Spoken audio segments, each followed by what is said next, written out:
we live it. We live that. This the life. This is the life. This ain't the life. This ain't the life, baby. We living that life. We living that. We ain't living that life. Let's go and get into it. Love and Hip Hop season. Love and Hip Hop Hollywood season 2. I think this is episode. What is this? Episode 5, I want to say. I don't know. I think this is episode 5. This episode was boring. Boring. I think I'm kind of a little over the storylines. And I just want something a little bit more. I don't know. She need to hire her some Jewish writers or something. But Moni, this right here this was really lackluster. I was not feeling it at all. But you know, I'm gonna do what I gotta do with the little shit that you gave me, honey. Turn lemons into lemon cake, okay? So Moniece and her mother meet up, and they're talking. Moniece's mother is very beautiful. I can't remember her name. But she was very, very pretty. And they exercise and they walking on the hill and all that type of stuff. And they start having a conversation, and she just like, you're dating such and such, and you need to be focused on what's important. And she started asking her, what do you think is important? And Moniece said she names her career that we don't know of, her other stuff she working, her brain. Cause remember she was selling panties or some shit last year. What was Moniece trying to sell? Some vibrators and shit. That shit's gone. She named everything except her child. And Moniece, you don't have full custody of your child, and you are unlike any other woman I've ever seen. I've not seen one woman who is not concerned about their child having the custody. I think that is very weird. So, Moniece, what is it that you want? Like, what is important to you? You know, like you were saying that you love your son, and I'm not doubting that you don't. But it's just like you didn't. I just couldn't believe that you were not concerned about that. That kind of bothered me a little bit. But I'm not really surprised because you paranoid schizophrenic anyway. Miles and Amber ends up meeting up. For what reason, I have no idea. I don't know why the hell they meet up. Because I don't. Amber looked like she done been around the block with a couple of gays. You know, she done helped some stunt queens back in her day, and her damn eyes them here. I know that she knows that Miles is gay because every time she looks at him, her eyes start looking for the rainbow behind his head. Okay, Amber Eyes is playing fucking 1996 Windows pinball, and I like the spaceship in the background. Buzz Lightyear sitting in the spaceship, like Amber. And you know what? Amber, I'm not sure where they found your ass up, but you created. Your neck is long as hell. Like, girl, I can't concentrate. And you're like your sister had a long ass neck too. So, that's cute. Maybe you shouldn't try to be a model or something. But you can rap, girl. You can rap. But, girl, you walk around with these bags and your face beating, all this type of shit. To be honest, I would rather walk around with some bad ass, nice looking teeth than like makeup. Because to be honest, y'all get in front of this camera and y'all look a damn mess any damn way.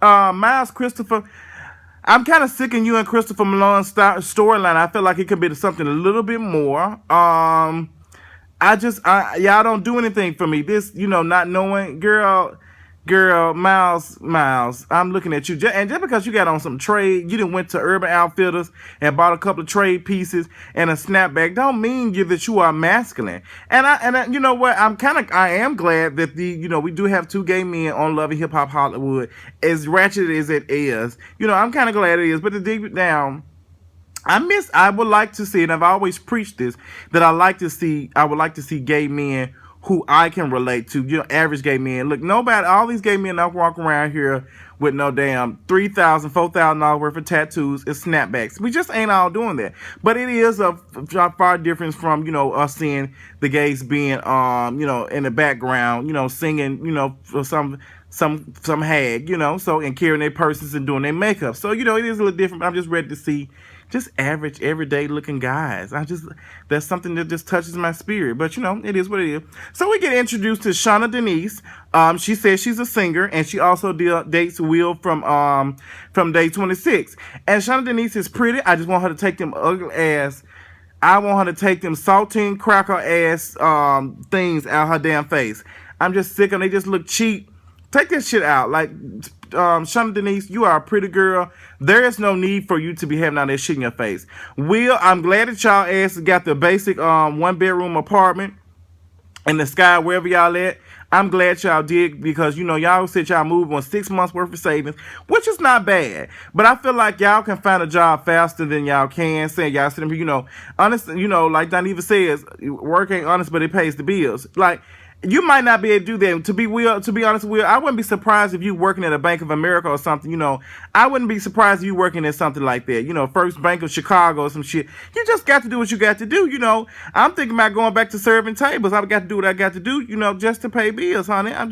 You got to do what you got to do. There's no shame in that at all.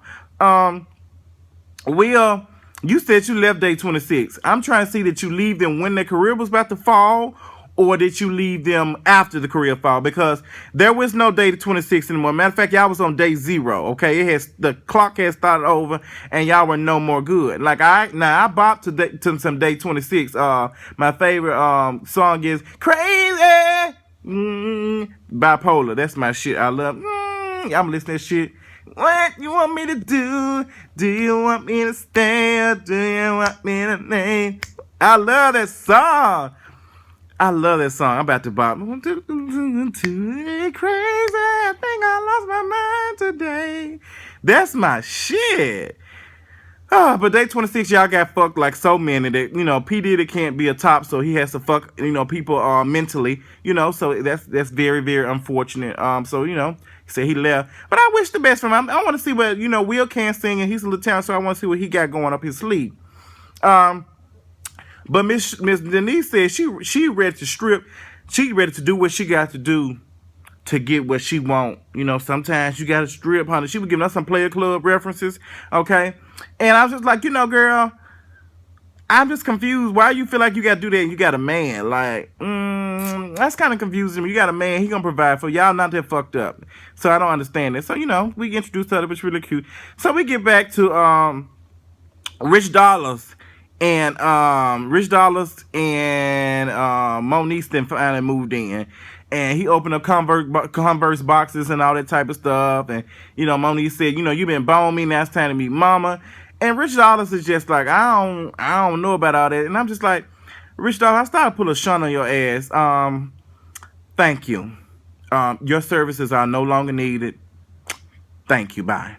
Because I feel like Rich Dollaz, you and your regular ass bottom grid with them dirty ass fungi growing on the bottom of it can go. You are not doing anything for me, Mr. AARP.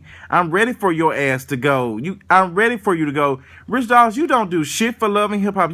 You couldn't keep Love and Hip Hop New York afloat. So I don't know why in the hell they thought that you can do something for Love and Hip Hop Hollywood. You're just a nobody. Just go sit your ass down. And where you talking? Like, bro, you old as girl, that's all I got for your ass, honey. Got a blast. I just got sick of him and Moniece. Moniece just sounds so damn stupid and lost. She sound like she's slow as hell sometimes she talk. I just be like, huh? Naya, her lisp, Soulja Boy, and Rodmouth end up meeting up together. And, Rodmouth talking cash money shit, and Naya just like, whatever her name is this week. I don't believe none of that shit, baby, until that girl Rodmouth put out them receipts and started showing it, and she ain't had shit to say. And baby, she said, you need to be thanking me, bitch. You need to be thanking me. And then said, I will never thank a hoe for anything, bitch. That shit had me hollering, and that bitch bopped her ass. That bitch said, bop, bop, video, popped her ass, threw that drink on her, and they were ready to scrap, and Soulja Boy just like lost, because that was not in the script. He just don't know what's going on. But, girl, sometimes they hit you with receipts. Ain't too much shit you can do, honey. And then Soulja Boy started putting rubies and shit on her, girl. I felt like I was watching Aladdin, the first one, honey, when Jafar was trying to get inside the thing and Aladdin was already inside there. He was doing rubies and all that type of stuff. Like, he was just trying to like tell, and then it was just looking like she was just so lost and I was just so confused by you, Naya.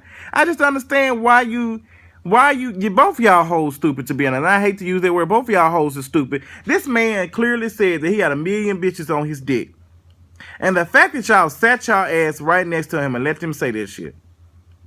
Sometimes I be like, how honest, if work ain't really truly honest and it's paying the bill, how many bills is that hoe paying? Because at the end of the day, is it making you enough money for you to continue your shit? Like, I'm just not getting it, y'all. I just don't understand how some of you women just really, y'all want to talk about some, TV is demasculating men and gay men and men. You gotta, but it's some of this shit is making black women look really really bad. But you can't. One show cannot be the definition of all black women. This is just fucking TV at the end of the day, and we have to sometimes realize that this is just TV. This is not everyday black women. This is not real. None of this shit is real. Okay? So we have to get past that, but I'm just kind of confused to see y'all sitting here saying, I got a million bitches on my dick, and y'all just back there fighting over each other. Y'all's two of the stupidest hoes in this week's Love and Hip Hop anything. And you know what, Mona Scott, I want to know, how many souls have you sucked in? Because every time a new cast member is added to the Love and Hip Hop franchise, I just know you just point your motherfucking crusty ass finger and with that cocked ass wig and say, your soul is mine. And they get sucked up into another one of your extensions. So that's what I'm thinking. What else was going on? Miles and everybody moving in together. Miles and Christopher Malone move in together, and they just start discussing. Miles then finally got his half of the rent. He done had to sell some ass on Craigslist. They got his half of the rent, and then they start talking about getting together and discussing Amber. And he just like, what's going on with Amber? He like, ain't nothing going on. But deep down, Miles know he ain't let Amber ass all the way go. But that storyline is old, dry, and stale, honey. Moniece's mother ends up meeting up with Rich Dollaz, honey. I thought that shit was so funny. Mama Moniece was so shady. She just shook his hand. How about just shake hands? We just sit down and we discussing from there. That shit was so damn funny. She was not here for She was not here for it. She was not here for Mama Slaughter, whatever her name. She was just not here for it, honey. She was talking about Rich Dollaz. Like, you 40 years old, bro. They swag and shit. You old. You're an older gentleman, and your name is Rich Dollaz. What's your real name? She just came on his ass, and Rich Dollaz didn't know what to say, but, yeah, so you're 50. Yes, and you know what? Mama look good, baby. So, Rich Dollaz, I hope that you age like that, because at this present time right now, you look a dreadful ass mess, honey. Terrible. So, that shit was whack. We get back to Shauna. Shauna said she ready to strip because she started putting out receipts and all these past due. How y'all bills past due? How y'all bills are past due? And y'all ass ain't been there. Y'all just moved. Y'all ain't got all the shit. Y'all already getting late notices. I know y'all credit fucked up. I know Mario and April had to co-sign for both of y'all ass. That shit don't make no sense. And let me tell you something about black folks too. Not all of us. But baby, just because that shit say past due don't mean that it's time to pay that motherfucker. It's when they start sending you the letter in the pink envelope, talking about this motherfucker needs to be open now. That's when you need to pay it. Like, if y'all are really struggling, just because it's past due don't really mean nothing. If you ain't really got it, some shit don't need to be paid. Now, Will, you did keep real with that type of shit, and she getting mad. I think give me some cash loans that y'all ass. That was probably that first Premier credit card that was sent to y'all ass telling y'all need to pay that shit now, honey. That's a recovery credit card, so girl, you need to get it together, honey. What else was going on? I thought that was funny, but your mama said she was ready to strip. And Willie said he's not ready for that. And she was just breaking down, I got to do it to pay these bills. Well, stop pooching around April at these damn high-ass gym memberships, and you'll be able to do something. April good. She got it. April, I'm going to need your ass to get married, though. I'm loving you and what's the name storyline, that you ain't much drama. But I don't know if y'all married or something, but you keep on getting pregnant, girl. I need you to get some type of reassurance or something. What else was going on? What else was going on? Shit. Ray J got a new single, honey, that I'm just not hearing. Ray J stayed talking about he got a new single. We ain't heard none of this shit. He got Lil Wayne, Child Birdman that took all his damn money. He making cameos on Love and Hip Hop Hollywood. But you know what? He didn't give them enough. He gave just enough for the city. He gave their ass just enough to be on there, but he ain't put Pooch on there too much because he had disappeared. Ray J, I don't understand you and what's the name. I just don't understand you and what's the name, what y'all got going on. Princess pop up and she tell me, you ain't shit. You ain't shit, you ain't gonna ever be shit. And, fuck you with a sick dick. And she walked on through some water on his ass. And Ray J didn't know what to do. He don't know what to do with his career. He don't know what to do with his women. So I don't know what to do with that. I'm glad Princess had moved on. Miles and Christopher and Christopher Malone fighting and shit. They don't know who to gonna pay the rent on the first and it's the third. They shit about to be put out. They fighting and shit. And he done got kicked out. Miley Christopher, you just turned up for too damn much. You were turned up for no damn reason, and I just didn't understand why. Like I said, this episode of Loving Hip Hop was boring as hell, but next week's gonna be fun as hell. I want to see Tierra get smacked in the goddamn face with that skillet by Princess. And y'all tell me, because I'm ready for it. I'm ready for next week's. I'm amped up about it. Y'all tell me what y'all thought about this episode. Follow me on Twitter, JustinJ1232, and I'll talk y'all later. Deuces.